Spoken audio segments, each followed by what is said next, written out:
ब्रह्म ज्ञान क्या है। साथियों, हम लोग अपने जीवन में तरह तरह के शब्दों का प्रयोग करते हैं और प्रयोग करने का मतलब होता है कि वह मेरी भाषा है। शब्द हमारे जीवन के इस प्रकार से हैं जैसे हमारे किचन में रखी हुई गृहस्थी, एक डब्बे में मिर्ची, एक डब्बे में नमक, एक डब्बे में काली मिर्ची, एक डब्बे में हल्दी, ऐसे तरह तरह के जो हमारे किचन में गृहस्थी के सामान रहते हैं, ठीक इसी प्रकार हमारे जीवन में तरह तरह के शब्दों के व्यवहार होते हैं।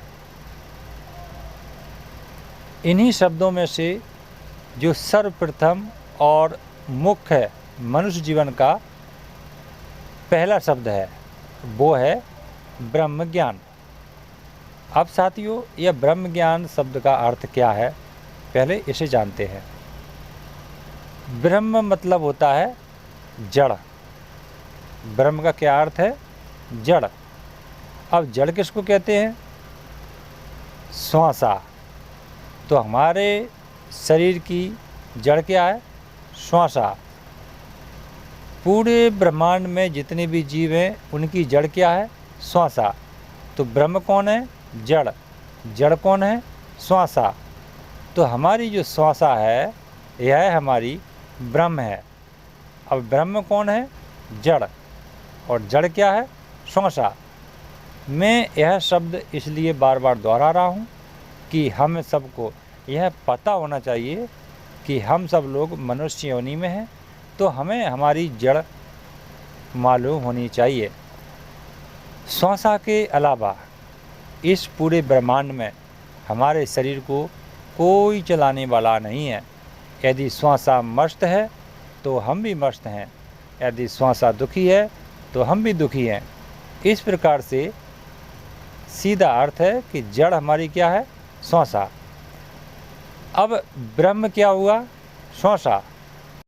अब दूसरा है इसमें ज्ञान। तो ज्ञान क्या है? चेतना। जिन जिन वस्तुओं के बारे में हम लोग ध्यान देते हैं, उनके कार्य को देखते हैं, उनके बारे में हम जानते हैं, समझते हैं, उन पर विचार करते हैं, मंथन करते हैं, वही मेरी चेतना बन जाती है।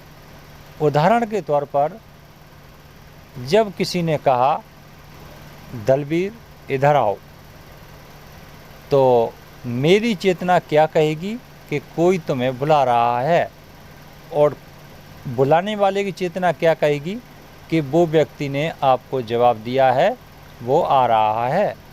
इस प्रकार से हमारी चेतना इस बुलाने शब्द के पीछे इतनी ही सिमट के रह गई है। कितनी? कि उस व्यक्ति की संवेदनाओं को समझ लेना ही चेतना का समानार्थी शब्द होता है। किसी भी वस्तु की कार्य को जान लेना ही हमारी चेतना का समानार्थी शब्द होता है। इस प्रकार से हमारी ब्रह्म ज्ञान यानी हमें जड़ और चेतन का ज्ञान है, तो फिर हम इस संसार में अच्छे और सुंदर पथ पर चल रहे हैं, अच्छे मार्ग पर चल रहे हैं। यदि हमें इन बातों का पूरी तरह से ज्ञान है तब। अब ज्ञान किसका अर्जित करना है? तो जड़ क्या है? श्वासा। तो हमें अपनी श्वासा पर ध्यान लगाना है। कैसे? कि हम अपनी श्वासा काम करते गिनती करेंगे, बोलते गिनती करेंगे, बैठते गिनती करेंगे, तो आप पाएंगे कि आपकी श्वासा में अंतर है। यहीं से कई सारे प्रश्न उठ जाते हैं। अंतर क्यों है? इसका खोजन करिए। अगर आप खोजेंगे तो आपके अंतर का महत्व भी पता चलेगा। यदि आप नहीं खोजेंगे तो फिर क्या, जो चल रहा है वो तो चल ही रहा है, उसमें कोई अंतर नहीं है। तो साथियों, हमें अपने जीवन का जड़ और चेतन का ज्ञान हासिल करना है। इसी के लिए हम सबको इस धरती पर अर्थात मृत्यु लोक में जड़ और चेतन के ज्ञान को अर्जित करने के लिए ही भेजा है।